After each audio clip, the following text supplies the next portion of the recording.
Hello, good morning everyone, and thank you for joining today's webinar. Today we're going to be talking about Oxbridge applications, and I am lucky to be joined by Jenny and Ed. Ed is Keystone's Director of Education and Jenny, Keystone's Director in Asia. All of us are very experienced in helping families and applicants with their Oxbridge applications, and we hope today to be able to provide a really good overview. The format of today's webinar is going to be a Q&A, so we do have a prepared list of questions that we'll go through, but we'd be delighted to take any questions as well, so do use the Q&A function for those. Just before we start going into the questions, we have got a quick poll which should jump up on your screens now. If you could answer that quickly, that would be really great, just to give us a sense of who's watching and how we should sort of target our questions. One final point just before we get going, Jenny and I did have a webinar on Wednesday where Jenny delivered a really helpful and comprehensive overview of UCAS. So if after this webinar today you still have some questions relating more to the general UCAS form and processes, we're going to share a link to that here, and I'd really recommend watching that. It's about an hour long, and it really does cover all the areas that you might have questions. So I'm just going to have a look at the poll now. So got pretty even currently between Oxford and Cambridge, and quite a few unsure, so that's great to see. We'll make sure we have an even spread of our sort of Q&A today, and I think that's it to start with. So let's just jump in. Ed, perhaps you can give a sort of brief outline of the Oxbridge application timeline, and explain the different components of an Oxbridge application as opposed to a straightforward UCAS application. Yeah, so essentially the Oxbridge timeline is in advance of the typical UCAS timeline. The UCAS deadline for UCAS applications to be submitted is in late January now, the 25th, although most students will have probably submitted their applications prior to Christmas each year. The UCAS application obviously consists of the application itself, your kind of application details, your qualifications, either the ones that you've got or the ones that you're kind of working towards, and it'll include things like predicted grades, your personal statement, which is sort of the one-page document that you and Jenny spoke about at length in your previous webinar, and then your school reference written by somebody a teacher at school who's kind of endorsed your application and your credibility to study at undergraduate level. So the UCAS application is still valid for Oxbridge. You're still completing one of those, but it's what you're doing in addition to that that's quite important. So you need to submit your UCAS application by the 15th of October each year. So obviously that's quite a long way in advance of the typical UCAS deadline. And then on top of that, depending on the courses that you're applying for, you may be required to do some form of admissions test. At Oxford, typically those tests are done in advance of any interview. At Cambridge, it could be that you have some form of admissions test at the interview stage. You may be required to submit some work, depending on what degree course you're applying for. That could be as little as one essay, it could be 2 essays. If it's something like architecture, it could be a portfolio of work that you're putting together to provide. Typically, the admissions test, if they're before you go to interview, they kind of occur at around the end of October, beginning of November. Typically with submitted work, that needs to be submitted by the second week in November, I would say, sort of on average. Although obviously you need to make sure you're familiar with the kind of details depending on the course you're applying for. And then Oxford and Cambridge obviously famously interview, and the interviews tend to take place in the first couple of weeks of December. So in addition to your UCAS application, which is what everyone has to do when applying to UK universities, you have these other stages. Admissions tests, typically end of October, beginning of November, if they're occurring before the interview. If they're occurring at interview, they'll take place at the same time as the interview. Submission of work, not all courses require that, but if they do, you probably need to do that mid-November. That needs to be handed in mid-November, and then you'd be invited to interview your after that process. So they'd be looking at, if you're sitting an admissions test, if you've given submission of work in, they'd be reviewing those things and then determining whether or not to invite you to interview, and interviews take place in early December. So it's a little bit different, but you still have to do the first part just the same as those applying to non-Oxford or Cambridge or medicine or veterinary science applications. Okay, thank you. I think we'll be sort of building upon some of those areas further down this webinar today. So if you have questions about the various components, please do put them in the Q&A, and I will make a note of them. And if relevant at the moment that we're discussing it, I will ask the question of Ed and Jenny and see whether we can give a comprehensive answer to that. So please do continue to ask questions. I can see we've got some now, which I will bring in further into the webinar. But Jenny, I thought a really good place to kind of build on what Ed said already would be talking about sort of competitiveness for Oxbridge. You hear lots of myths, lots of rumours. Is it possible to give us a sense of how competitive it is to get in, and what the trends are in terms of applicant numbers and so on? Yeah, thank you. So I think the first point I would make before I give a bit more information is that actually both Oxford and Cambridge are really transparent in their data. They actually share a lot of information, and we're going to pop into the chat actually the kind of links to those undergraduate admission statistics. So because Oxford and Cambridge are held to a fairly high kind of account within the UK in terms of social pressure and all sorts of things, that actually makes them really quite transparent in a lot of their data. So I think if you're interested in data, please do look at those reports, because they may answer quite a lot of your questions. I think that the general trend I think that I'd like to mention first is that actually applications to Oxford and Cambridge have been increasing year on year for a good number of years. So if you look back over the past 4 or 5 years, you know, every year there's been a kind of 6 or 7% as a minimum kind of increase in applications. So even before COVID, it was just getting more and more competitive to get into Oxford and Cambridge. That's just the reality of it. For whoever you are, the application numbers generally have been increasing. I think COVID obviously has had an impact on that, because I think in 2020, because of the way exams happened, a lot more students met their offers. And what that meant is that then in 2021, fewer offers were given out to compensate for the over offers the previous year. So I think 2021 was a particularly challenging year, given that the universities were trying to counteract what happened in 2020. But I think generally speaking, it has just been getting more competitive over the past several years. If you then go into kind of thinking about the details of how competitive it is, I think it varies hugely by course.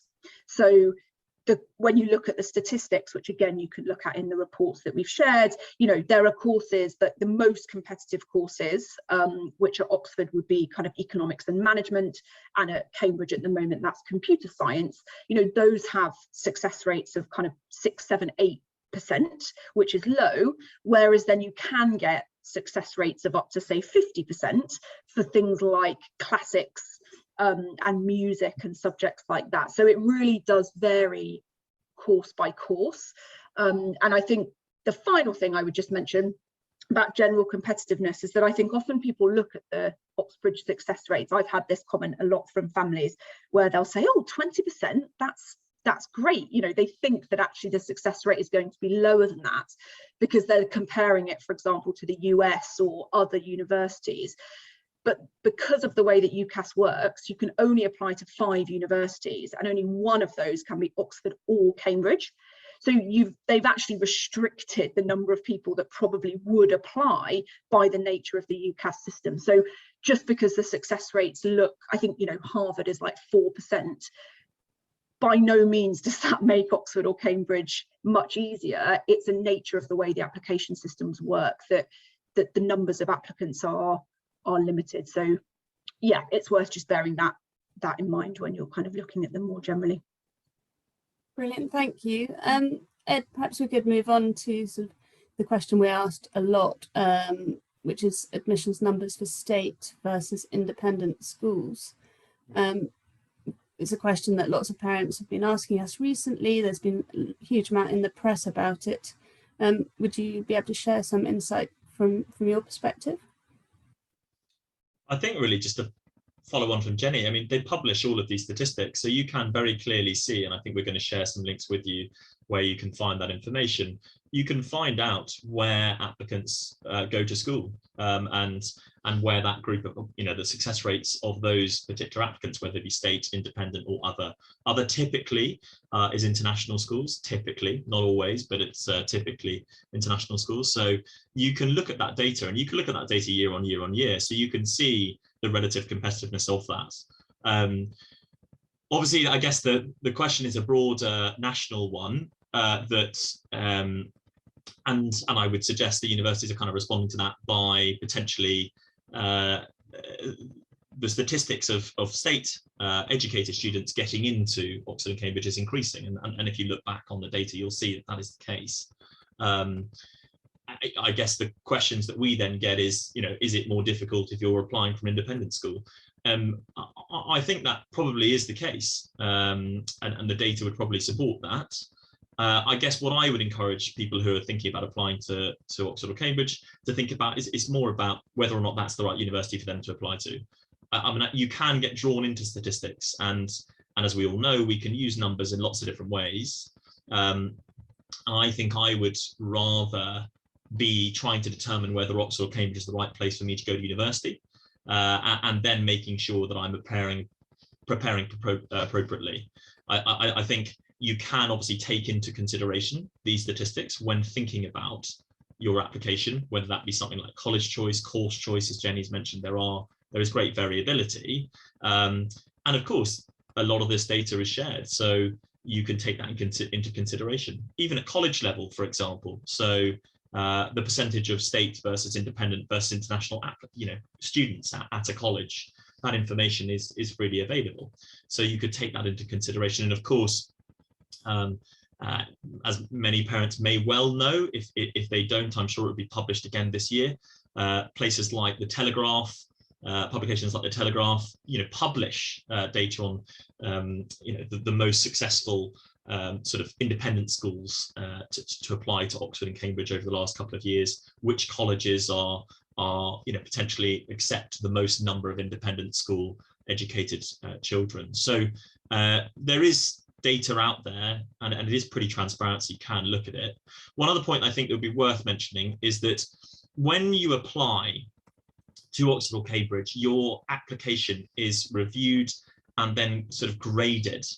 And I get asked the question often, is being an independent school candidate a factor? Yes, it is, because what they're looking at is the sense of sort of privilege, and they're looking at your disadvantage versus your advantage. And so when you get to interview, interviewers will have information. Obviously, they'll know where you went to school, it'll be listed in your UCAS application, but that you will be sort of graded according to your level of advantage and or disadvantage. That's not to say, though, that at an interview you can't perform really, really well and win a place. Ultimately, when you speak to admissions tutors at these institutions, they're looking for really good candidates. And I think that's the most important thing to bear in mind. So yeah, there's no doubt there's a national conversation about state versus independent applications. Yes, I would suggest the data indicates that there's an increasing number of state applicants winning places. That's true. And therefore, by association, a smaller number of independent school children winning places. That's true. This data is published, so you can look at it and take it into consideration. You can even look at it at a specific college level, which might help you if you look at that. But as I said, statistics as a whole, I would be wary of, and I would be more thinking about whether Oxford or Cambridge is the right place for me. Thank you. Jenny, there's a question in the Q&A which I thought would fit quite well into this sort of topic that we're discussing right now, which is about sort of international students and what their chances are like. The question asked, do they get fewer spaces? Based on the fact you're currently based in Hong Kong or in Singapore right now, I thought it would be a good point for you to perhaps give an answer to that one. Yeah, so in terms of international numbers, the only course that has an official quota is medicine. So, but that's for all universities within the UK. It's capped at 7.5% of all applicants. The only, 7.5%, sorry, of offers can be given to students that are based outside of the UK. For other courses, there are no official quotas. And actually, you can see again in the information as Ed's sharing about the admission statistics, is that it lists there the countries, how many students are applying from different countries, what the success rates are by country, and so on. So there aren't official quotas, but the number of international students varies course by course, I think, by the nature of who's interested in certain subjects and maybe what they've been studying. But medicine is the only course that has an official quota. Right, and just finally, maybe Ed, just, I know that you've kind of touched in on this already, but what do you think about how much students should use admission statistics when they're looking at their university, Oxbridge or college selection? How much should they be looking at statistics versus, you know, if they've just fallen in love with a course in college, should they go with that? Where do you think the balance lies? I think they definitely shouldn't be thinking about which course should I select on the basis of its admission statistics and the likelihood of success. I think that's the wrong way to go about it, because I think you should be choosing a course because you want to study it. And the Oxbridge admissions process is going to find you out if you're simply doing it on the data. I think that's point one. I do, however, think that admission statistics are quite helpful, for example, in college choice. I think that could be an area where you might use admission statistics a little bit more than others. But I think with regards to kind of straight course choice, unless the courses are, you know, very, very related, closely related, then I think I'd be wary of that, because I think what we want you to be doing, surely, is to choosing a course that you want to study for 3 years at least, and that you're passionate about. And whilst there are some courses that are relatively similar within each institution, I don't think I'd be selecting a course on the basis of admission statistics alone. So I think if you're applying to Oxford and Cambridge, your understanding of the fact that it is competitive anyway, and perhaps of the 5 UCAS choices you have, that's going to eat up your aspirational choice probably. So I do think the difficulty and the uncertainty as to, you know, how competitive you're going to be in that process will impact, you know, your other choices potentially. But I don't think I'd be choosing a course on the basis of its admission statistics.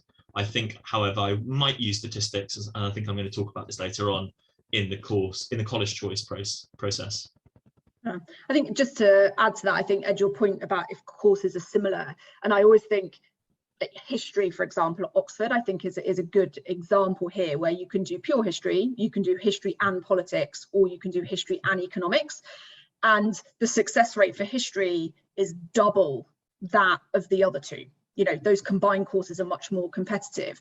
So I think if you're then interested in history, to then choose history and politics, you have to love the politics part passionately, because otherwise you might say to yourself, why would I do that when it's doubly as competitive? So I think there are nuances like that, where if you're really split between two, you know, you'd probably be silly not to look at it, but it definitely shouldn't drive your choice, exactly as you said.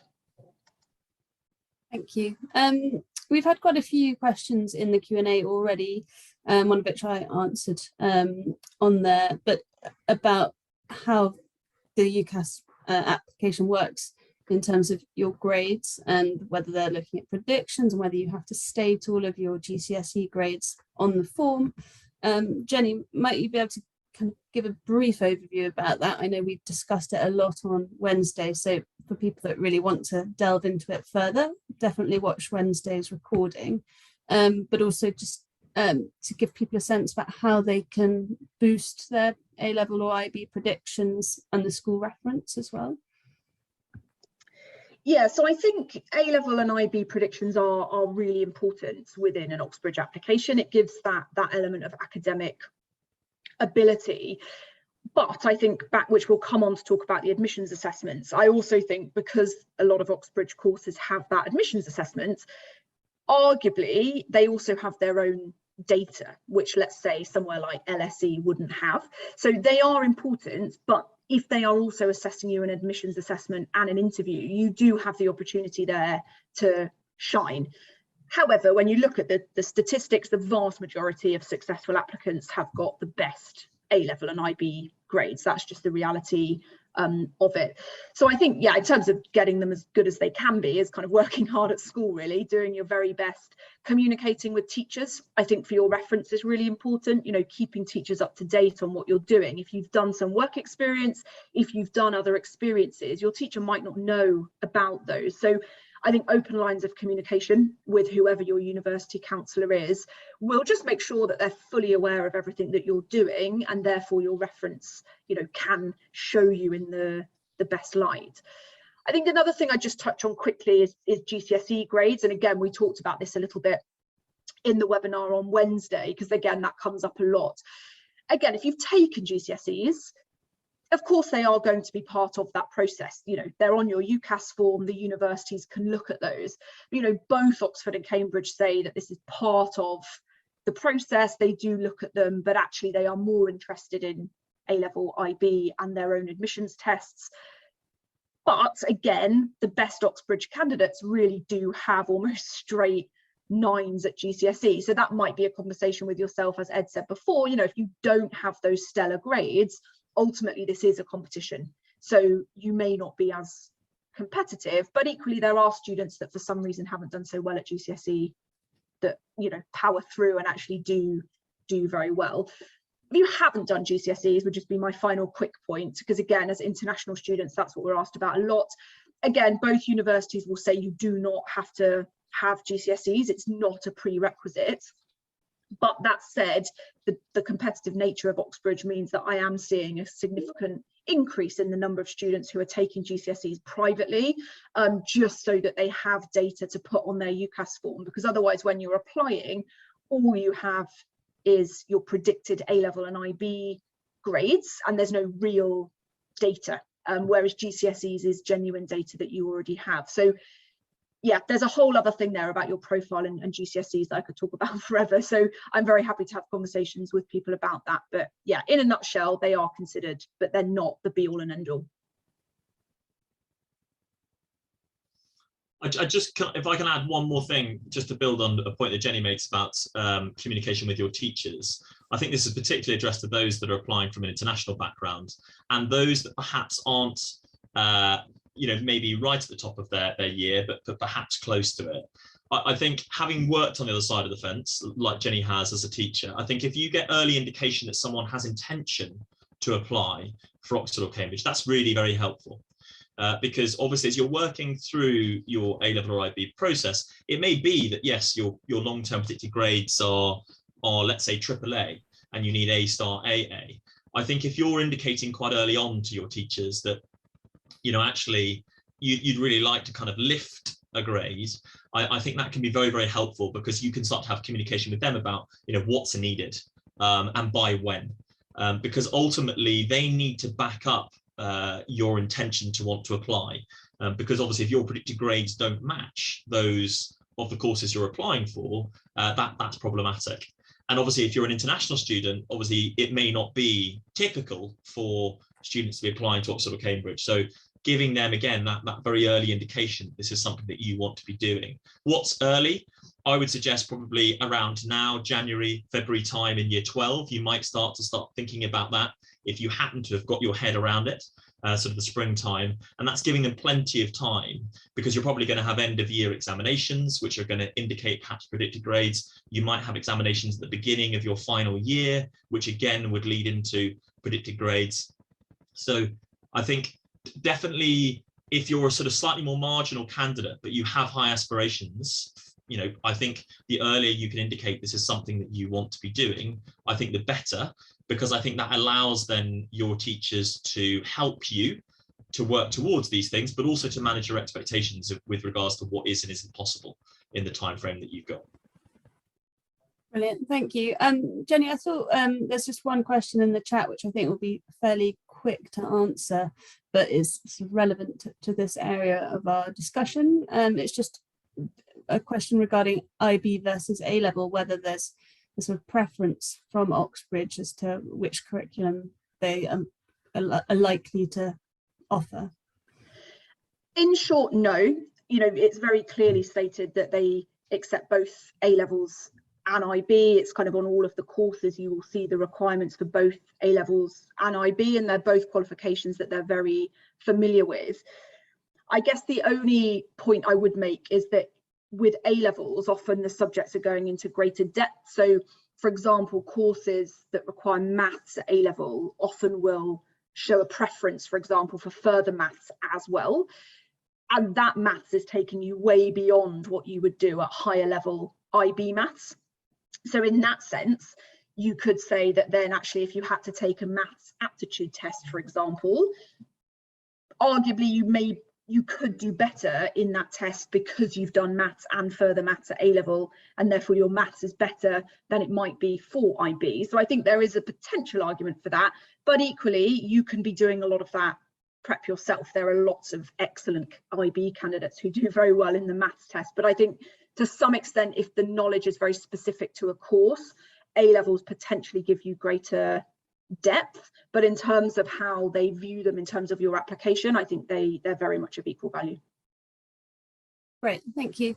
I think we'll move on now to course and college choice, and we can always come back to questions regarding curriculum and things later on. But Ed, I'm going to ask you quite a big question now, which is whether you can sort of summarise what Oxbridge are looking for. You're on mute. There we go. I reckon I can do this in 2 words. I reckon reasoned passion is what I call it, which basically means that you have evidence to back up why you're interested in your subject. Most candidates are going to be great. They're going to have wonderful academic profiles and records to date. And they're probably going to have done very, very well throughout the application process. And what they're really trying to work out is this kind of genuine interest in the subject that you're applying for. And that's why, you know, going back to the admission statistic element, you know, trying to choose schools, courses on the basis of, you know, what might favour you, I think is a mistake, purely because I do think the process is looking to source those students who are most interested in the courses that they're applying for. How does this manifest itself? I think it's that sort of independence of thought, that ability to, and that desire, that thirst, that hunger to want to learn more around a particular subject. So you've gone above and beyond the A-level, or IB, or your local curriculum to explore some of the themes that underpin the course that you might be applying for. I think it's that ability also to have a discussion about it, to want to talk about it, to be interested enough that this, you know, sort of captures a part of your life and sort of defines it, that you're sort of well read and literate sort of around this. So that's obviously some of the things that you're going to be doing. I know we're going to be talking about super curricular learning in a minute, and that kind of element of research. But I think what they're really looking for is that ability to demonstrate your enthusiasm and your commitment to the study of this subject or this course. I think that's critical. And you know, if you speak to Oxford admissions tutors, that's fundamentally, and Cambridge, that's what they're really looking for, is that ability. And I think what that leads into is that sense of excitement around teachability, that you're capable and that you're hungry, and that you're interested. And as a teacher, at a basic level, that's what we'd all want in front of us. So I think, you know, that's the kind of broad nebula that they're looking for in terms of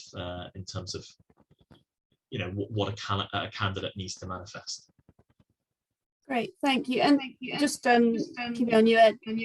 in terms of course choice, we've obviously discussed using statistics and your opinions on that and how and when they might be useful. But more generally, I speak to quite a lot of students who are interested in a variety of different things. Perhaps have a couple of A levels that they really like, that they might want to study at degree level. Do you have any advice for someone who's trying to establish course choice if they're slightly unsure, if they have multiple interests? Yes, I think, I think students broadly fit into three camps when it comes to undergraduate courses that they might choose. They might choose something that they're studying currently in their sixth form. So maybe they're studying history, they love it, and they want to pursue it at undergraduate level, and that's an obvious choice. They might want to study something that's related, to their sixth form subjects. It might be an aggregation. So if you're doing, all three sciences and maths, you might want to be a doctor, or go down that route, or veterinary sciences or something like that. So it's sort of linking together, perhaps in a slightly more interdisciplinary way, like a liberal arts if you're doing humanity A levels, those sorts of things. And then I think there are other students, and definitely I was in this category, who have absolutely no idea whatsoever. And I think that's really challenging, because you're not sure, and potentially you could do anything, because you could do any one of the four subjects you might be doing at A level. And of course, there are lots of degree subjects that don't require you to have studied a subject at sixth form level before applying to read it at undergraduate level. So I think what I would get those students to consider right from the outset is, what do your sixth form studies tell you? So, is there something you are particularly passionate about that you really enjoy, that you're interested in? Is there a particular kind of, I don't know, place you'd like to study? I appreciate that we're going to talk about the course choice being the leading factor in choosing, what you do next. But there also might be something in terms of, where you'd like to study, particularly for international students. Degree courses will be kind of narrowed slightly depending on where you're looking in that regard. Is there an intended career path? Do you want to be something? And then you could work back from that point. So, if you want to be a doctor, it's kind of obvious you need to have done medicine. So, I appreciate that there tend to be more vocational points. But perhaps if you want to go into the world of finance, you might decide that, a sort of an economics, finance related degree might be a sensible thing to do. If you genuinely have no idea, there are some things like an A-level sort of course choice finder. I think we've shared one in the chat just now, where you can put in your A-level options. Equally, if you're doing IB, you can put in your higher level options, and it will tell you the sorts of career paths, degrees you might study with that combination of A-levels. And I think that's quite a helpful place to start. But I think what you need to really focus on is what you enjoy, because I think when you're choosing a subject, you're going to study that subject for 3 years. So it's really, really important that from the outset, you're thinking about what you're going to enjoy most. Finally, if you are, you've got two courses, you're quite happy with those, but you can't choose between them. I think one thing I'd really advocate, which I think not enough students do, and I think it'd probably be my top tip at the end, is to look at the difference between core and optional modules in the degree sort of courses that you're weighing up. Core options essentially are what you do probably in year 1 and year 2, 60%, if not slightly more of the time, percent of your time. And optional ones are the ones that you they look wonderful, but you tend to be able to do less of them, and you spend less of your time doing them, particularly in the first couple of years. In your third year, you tend to be able to choose from optional modules, so you've got a lot more choice. And the reason why I say that is because I think students get really drawn in by optional modules, and they look really wonderful and fancy and really interesting. But the reality is they're probably going to spend a limited, or certainly less time studying these than they might be studying the core parts of a particular degree course. So I think understanding that is really, really important. And the kind of massive don't make your selection of course purely based on don't just choose by university. So if there isn't a course at Oxford or Cambridge that you don't like the look of, then that's probably telling you something. So you probably need to think more broadly. Thank you, Ed.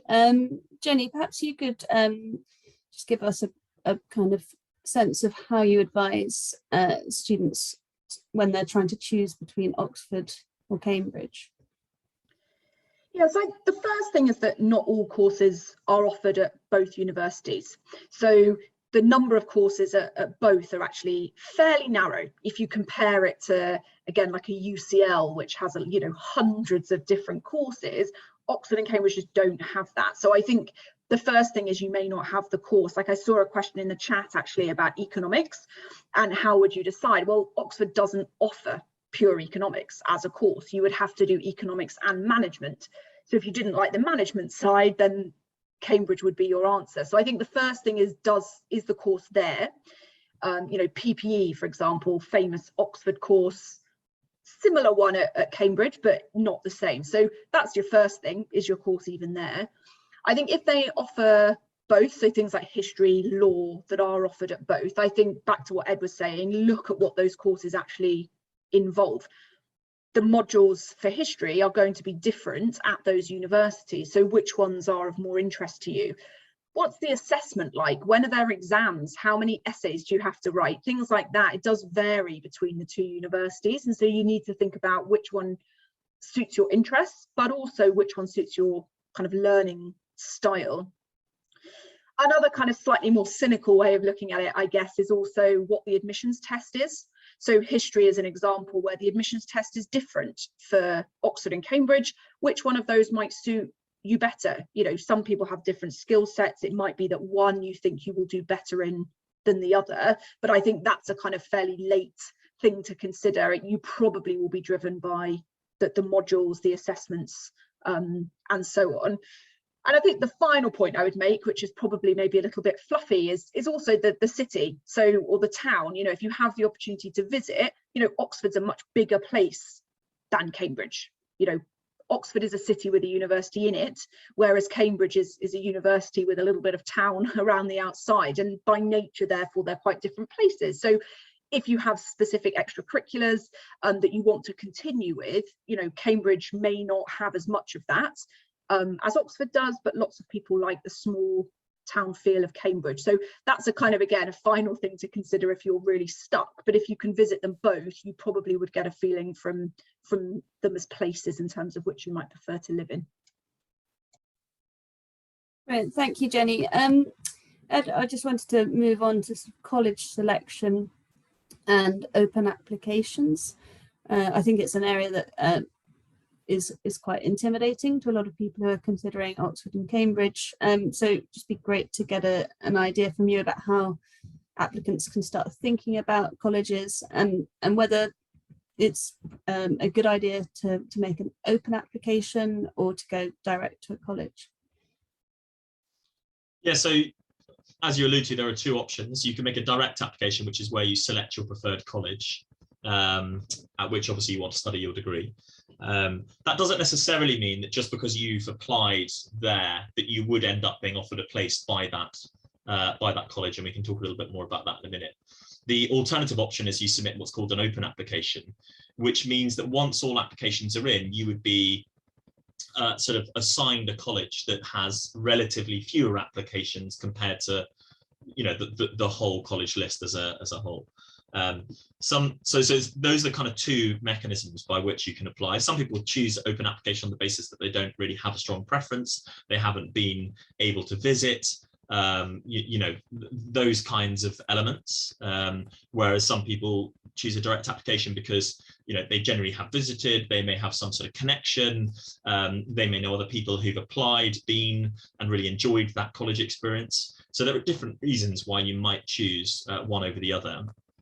I think often I find people, and we do quite a bit of college advice, often I find people are choosing an open application because they don't know how to weed between the colleges. They find that bit quite intimidating and difficult. And as a consequence, given that they would then be sent to a college which has had relatively fewer applications, they think that they've just as much chance of getting a place, which is, you know, the statistics are fine on that.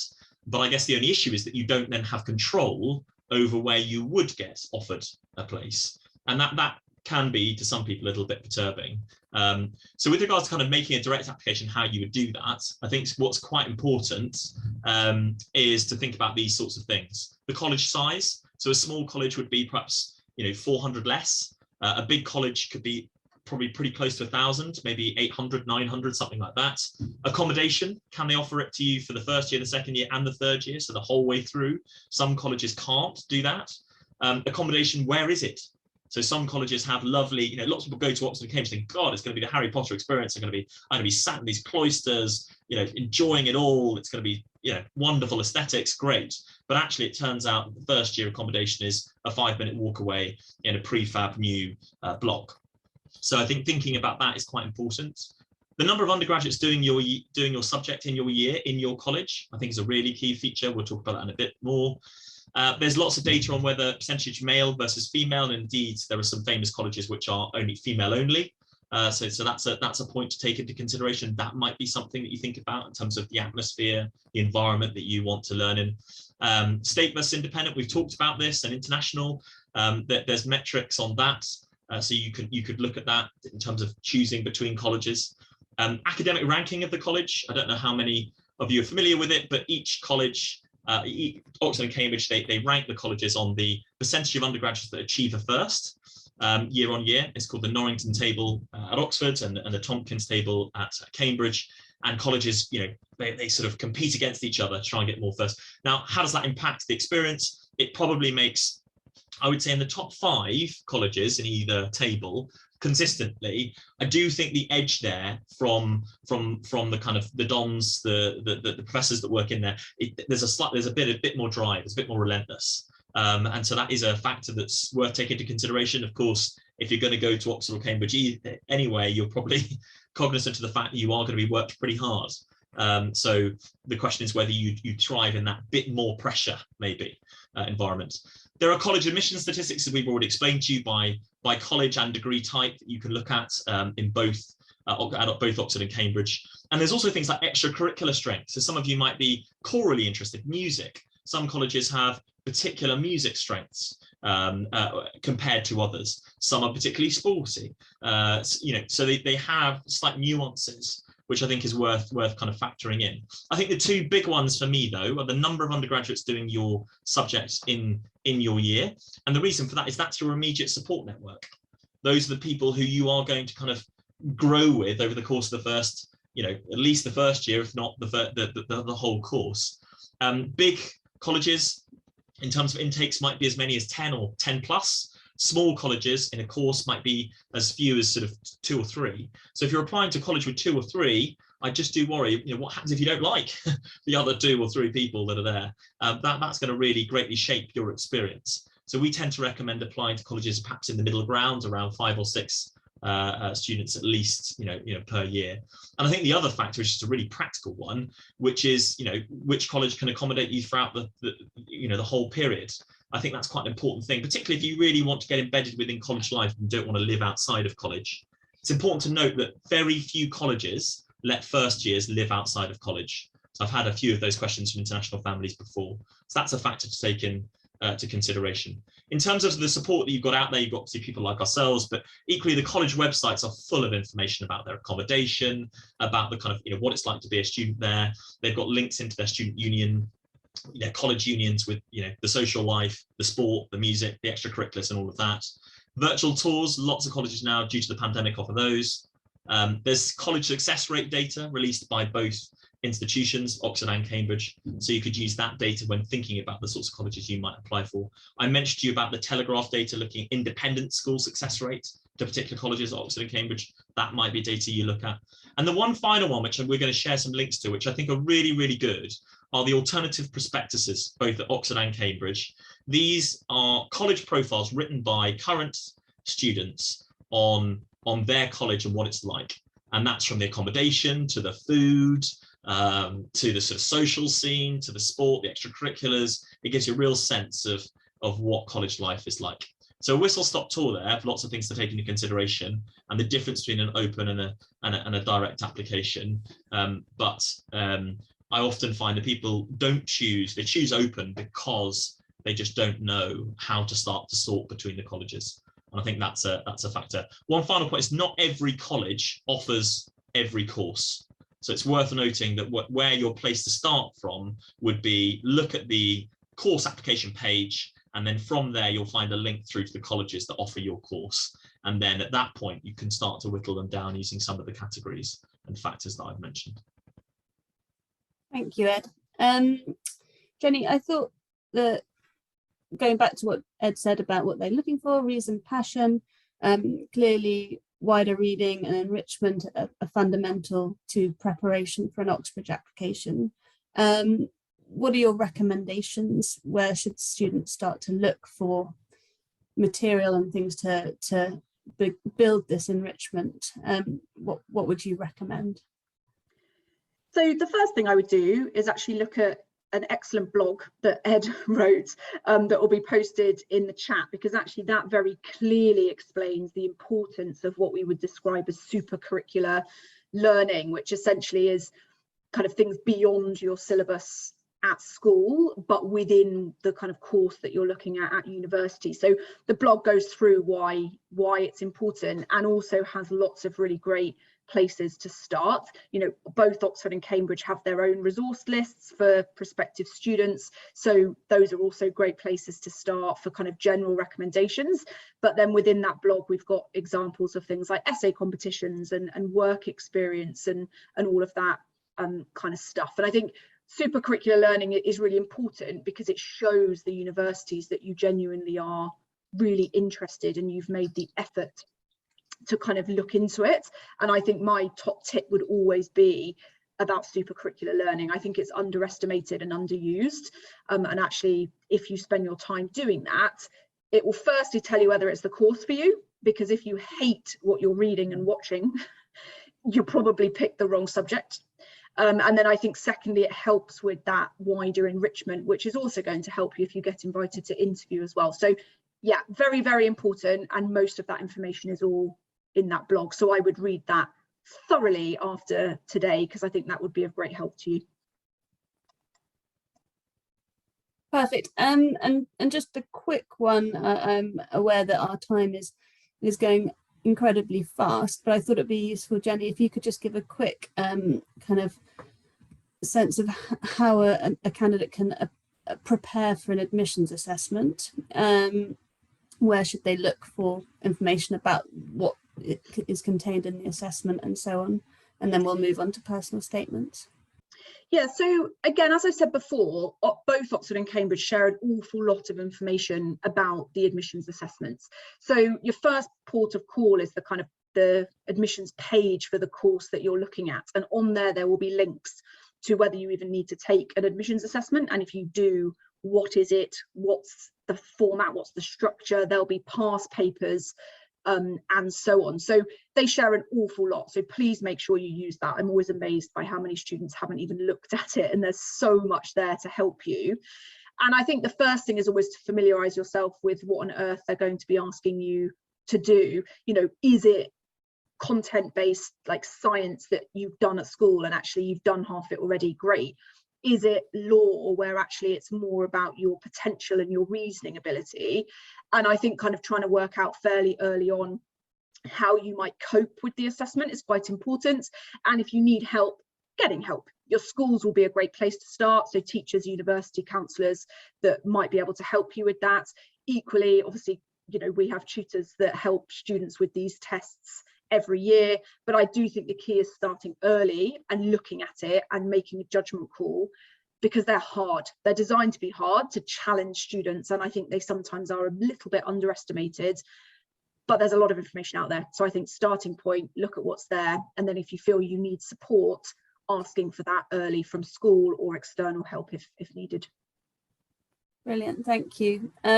Just on those admissions assessments, we do have quite a few blog articles specifically on those, so do take a look. There's some really kind of clear and concise blog posts on those on our website.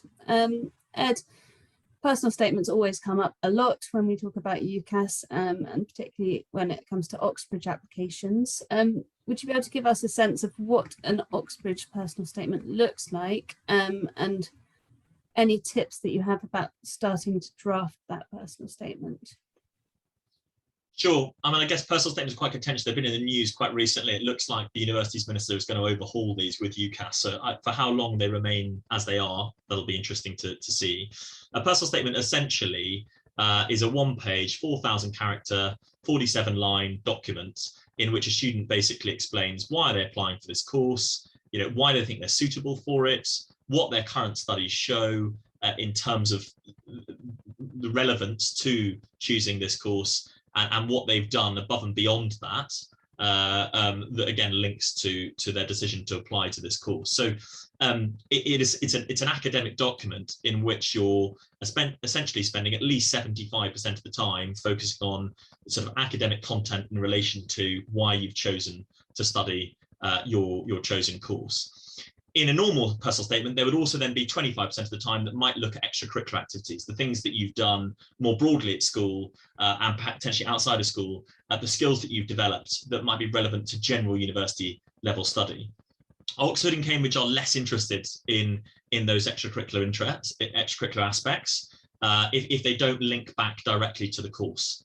So ultimately, fundamentally, it's 90% is focused on why you've chosen this course. And your evidence for demonstrating you're genuinely interested in it and genuinely want to study it. It might be there's sort of a 10% little window for you to talk about all of the extracurricular things that you might do, and typically you'll find that comes in a 1 or 2 line summary at the end of a personal statement for most students. One of the top tips I would say is that most students, I think, fail to tackle the super curricular question, which is sort of, they're very quick to explain how their studies relate to what they're thinking as to why they've chosen to study this course. But I don't think they analyse enough their super curricular sort of endeavours, and they just typically list them, and they think that more is better. It's actually not the case. You can have 1 or 2 or 3 pieces of super curricular learning that you've done, but what you need to do is you need to explain clearly what you've done, how it links to what you want to study and what you've studied, why you found it interesting, what you've learnt from it, how it's changed your thinking and understanding, and why, and what that's then caused you to do. Where have you taken, what's your next step been as a result? There's lots of information about personal statements, both from both universities, and we've got quite a good blog that we've written about how to write a personal statement, which gives good guidance and also indicates places where you can go for support. But I would say the kind of top tip is that students don't develop and analyze what they've taken from their supercurricular learning. And as a consequence, it's not clear, how their thinking has been shaped as a result of this research. It's more just a list of what they've done. Thank you, Ed. I guess one of the key components of the Oxbridge application, if applicants are lucky enough to be invited for one, is the interview. Jenny, would you be able to give us a sort of snapshot of what the Oxbridge interview is like? So ultimately, it's a highly academic conversation with a specialist, I think, is probably the best way to describe it. There's very little, why did you apply to the course? Those kind of questions may be asked very softly at the start to make a student feel a bit more comfortable, but it's not really about that. It is an academic interview where they are going to be testing your academic knowledge, but also trying to find out how teachable you are, which is kind of what Ed mentioned earlier. So how do you cope in an academically challenging situation? So it's designed to be challenging, but also should be kind of interesting in that sense. The actual interviews themselves do vary by subject. So some, for example, with something like English literature or law, often the student might be given a piece of text before, maybe 30 minutes before the interview, which they then are expected to read and then have a discussion about. Other interviews, for example, like physics or maths, are essentially going to be a verbal maths quiz with an expert. So the nature of the interviews does vary by subject. And actually, again, I feel like a broken record, but there's a lot of information shared about this by the colleges. So if you're applying for maths and you're applying to a specific college, do look at that information, because they will tell you roughly what the structure of that interview is going to be like. But in summary, they are highly academic conversations that are designed to be challenging and get to the bottom of whether a student genuinely has the aptitude and would suit being at Oxford and Cambridge, because ultimately they are intense places to be, and they're not for everybody. And so if you don't respond well to that type of situation in an interview, they may wonder whether it's the right place for you or not. But there are lots of things online. There, YouTube, great, loads of mock interviews. Some colleges even release them so that they mock up what that interview would be like. So do have a look at videos and so on online to give you an idea. Thank you. Just a quick note, because I'm very aware that we haven't quite finished the questions we had ourselves prepared, and there are quite a few questions that we haven't yet managed to get to. Ed, Jenny and I are going to stay on for about 10 minutes extra, so we'll try and do as much as we can to cover those questions. So just to continue on the interview topic, Ed, what would be your tips for preparation for an Oxbridge interview? I'd say practice, practice, practice, really. I think you need to practice getting comfortable in a situation where you're discussing ideas. And I think that's one of the things that if you speak to Oxford and Cambridge admissions tutors, they complain of, is that sense that somebody's not comfortable exchanging ideas. I think that's quite an important feature. It's a conversation. Yes, it's an academic one. And yes, obviously it has quite a significant outcome potentially, but ultimately it still is a conversation. And it takes the form, I think, of a tutorial, really, and it's a pretty close representation of what learning at Oxford and Cambridge is going to be like. So I think that's a really important point. I noticed on one of the questions earlier on, it said, can you give us the do's and don'ts? I think what I might just do is give the don'ts in interviews. That might be helpful. So yes, I've said practice. I think that's an important feature. Your school may offer that opportunity. You may be able to go and resource that from sort of companies like ours. Other schools sometimes come into sort of collaboration with each other to offer sort of shared experiences. But I also think, doing it with your friends is a really good idea. If you've got somebody who's also perhaps going through the application process with you. And as Jenny says, there's so many resources out there that would give you an indication of how to construct an interview. But in terms of what not to do, not listen. I think that's a big issue, because I think that shows that you're not teachable. So sticking to your guns. So an Oxford interview and a Cambridge interview is about sometimes kind of exposing you to new material and trying to see how you accommodate that. And I think having a very fixed mindset, I think, can be problematic, because it suggests that perhaps you're not going to be open and receptive to new information. I think learning responses verbatim, sort of being sort of slightly parrot fashion. I think that interviewers are very, very sort of alive to that, and don't be surprised that if you suddenly trotted out an answer, if the interview sort of changes tack and goes down a slightly different route. And I think that's because they really want to see sort of how you respond on the spot. Repeating yourselves, I think that's an issue for me, repetition. So be careful about doing that, because essentially you're just saying the same thing over and over and over again. It is very commonplace, I think, in Oxford and Cambridge interview to get to a point where you don't know, and you don't have an answer, you're not sure. And I would encourage students to admit that, because essentially what they're doing in conversation is trying to work out the kind of limits and your potential. So in that conversation, it might move and become more and more and more difficult to a point where you're really not sure. So I think that's a key thing to be aware of. So to try to avoid that kind of perfectionism, I need to get every answer correct. So listen carefully, I think is really important. Be open to new information, I think is really important. Try not to repeat yourself, I think is a key consideration too. So just a few do's and don'ts, but not an exhaustive list. Perfect, thank you.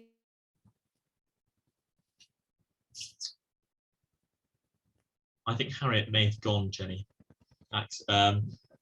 Jenny, let's talk about work experience, because some courses require work experience, medicine, etc. Lockdowns have prevented people from potentially accessing this. What should we be thinking if we're making an application, and what considerations should we be making? Yeah, so I think work experience falls into the super curricular kind of topic very well. And I think it does depend on course. So I think you're right, vocational courses, so things like medicine and law, they will be looking for work experience purely because it shows an engagement with that career choice, and they want to be sure that you've made the right choice. I think for other courses, it definitely does add value as well.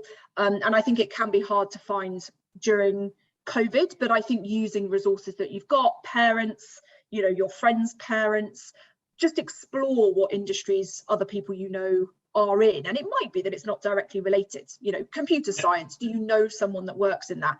Maybe not. But actually, lots of companies will have web design departments or so on that actually you may be able to work in. So I think do some level of work experience, even if it's not completely related, because it does show that you've made the effort to organise that.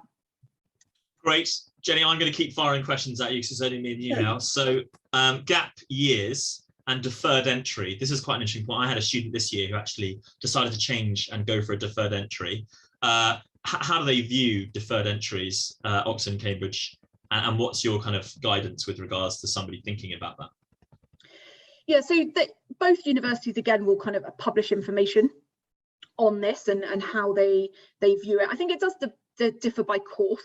So I think, you know, the very purely academic courses, so I think maths is a good example of where in the past they've always been a bit worried about gap years because they feel that you kind of lose the academic drive and knowledge if you have a gap year, whereas I think there are other courses that may be more vocational that actually if you have a constructive gap year, that's actually a really positive thing. So I think generally if they're used well, they can add a lot.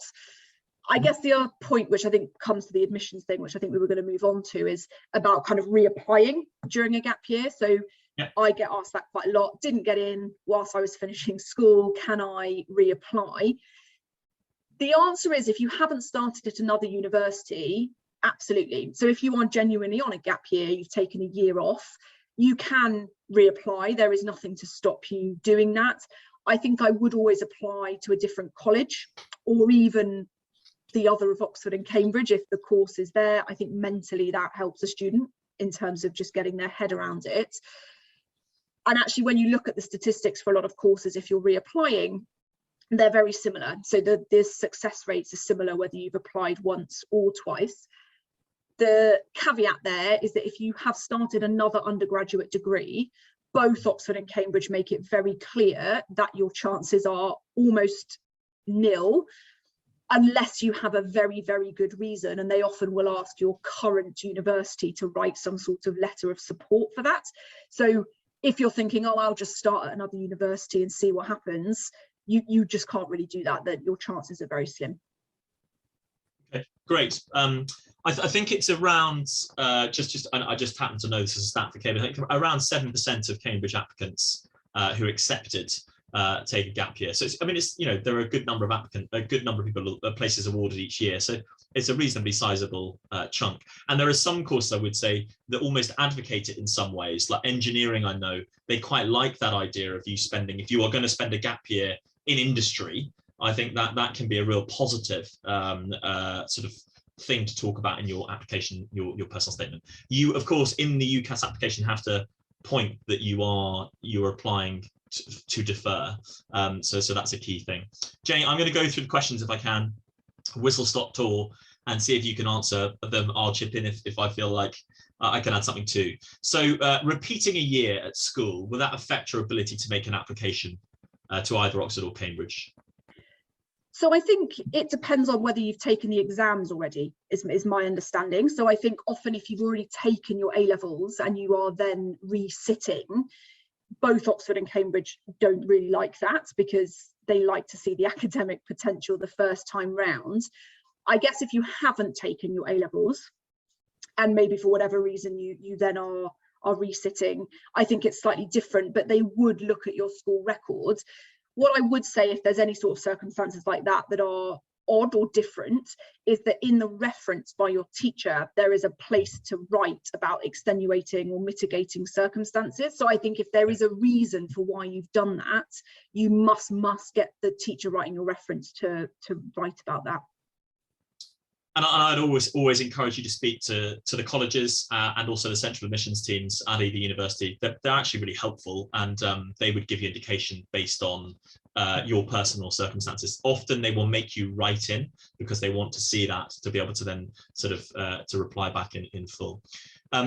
Jenny, question here about, as the last 2 years of grades have been inflated, and this year a limited, the exams are going to be affected, won't it affect applicants applying next year who are going to be doing proper A levels without any concessions, and put them at a disadvantage? So I think the big difference with this is that Oxford and Cambridge knew this was happening. If we go back to 2020, the problem with that was that offers had already been given out. So Oxford and Cambridge had already done their admissions processes using algorithms of how many people were going to get the place after the offers. And then they were stumped when loads of other students got the places. So in 2020, they already knew that, and therefore they adjusted it. And again, they know it this year. But I think the difference this year is you don't have the overshoot from 2020 to deal with. So I suspect that this year will be a middle ground where probably won't be as many offers because they know more students are likely to meet them. But they do know that already, and they're taking that into account before the offers are given out. Great. There's a question here which I think I might answer, but do chip in if you have anything else to add. There are reports that Oxbridge is viewing private school opportunities like summer academic research essay programs negatively. If a private school pupil are actually negatively affected by these, what can they do which would be positively viewed? I've read similar somewhere, but I actually think the reality of this is that there are so many different opportunities now for both disadvantaged and all other students out there. I think the key thing is it will be negatively viewed what supercurricular learning you may have done or opportunities you may have accessed if you're simply listing them in your personal statement. If there's no ability for you to analyze any discourse around it, how it might have shaped your thinking. It's also key to stress that more isn't better. So you may have only done one supercurricular sort of piece of learning, but that's had a really big and significant and prominent impact on your learning. And that may be because you haven't been able to do other things. So I think, I don't think it's going to be significant in that context. I think what is the issue is that I think people often have the myth in their heads that if you do more extracurricular, supercurricular learning, you are at an advantage. I don't think it is that. I think it's about the quality, and it's about how that's impacted your thinking. And that could be as basic as simply reading a book or an article online. So I think that's critical. Jenny, 3 versus 4 A levels, which is better? Which gives you a better advantage, or is that just null and void? So 3 is the minimum in terms of all offers by all UK universities are given for 3 A levels. And the reason for that is that not every student has the opportunity to do 4. I think some schools don't allow that, and it's not normal. So that's the baseline, is that 3 is the minimum that's required. That said, if you can do 4, and again, often if you're coming from an independent school, they know that you probably have the opportunity to do that. So if you are doing 4 and you're doing excellently in them, that is going to give you a bit of an advantage over somebody that's doing 3 that chose not to do 4. But it is about access and whether actually that was a possibility for you or not, because they know that not everybody has that. I think the final thing would be grades. I think ultimately they're looking for academic excellence. So if you can get 3 A stars versus 4 A's, you need to get 3 A stars. So 4 is only going to be a benefit if you're getting 4 excellent grades. If there's a risk that you might drop, because the workload of 4 is huge. So if you can't cope with that, doing 3 very well is better. Yeah, and the only thing I'd add to that is doing 4 about that workload element is just take into consideration the extra work you're having to do when thinking about applying to Oxford and Cambridge, that wider reading, making time for the preparation for the admissions tests, making time for interview practice. All of these sorts of things do add up. And when you're doing A-level study as well, that's a consideration to make. So as you say, it's much better to get a great set of grades than it is to get more grades necessarily. Yeah. Okay. Actually, there's a question there about maths and further maths, which links to that, about whether it's 1 subject or 2. So it is 2, but the further maths really needs to be the 4th A level. A lot of courses won't accept you doing, let's say, physics, maths and further maths as 3. Often the further maths has to be a 4th one to count as a separate A level. Great. Any statistics for admission rate by A level versus IB? I think we've addressed that, haven't we? That there isn't, but are there any statistics that you're aware of where applicants are being looked in that regard? I think I might have seen some Freedom of Information Acts about that, but I mean. Yeah, I think you can. The other thing you can see is on courses, kind of how many people were accepted that did A levels versus IB. Yeah. But that's always going to be skewed towards A levels because that's the dominant qualification within the UK.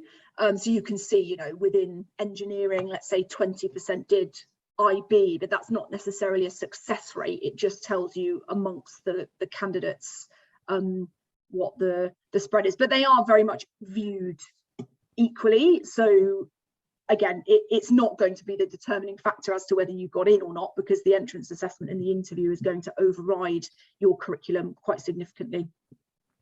Okay, I'm going to do 2 more questions, Jenny, and then I think, because it is 10 past, I think then we're there.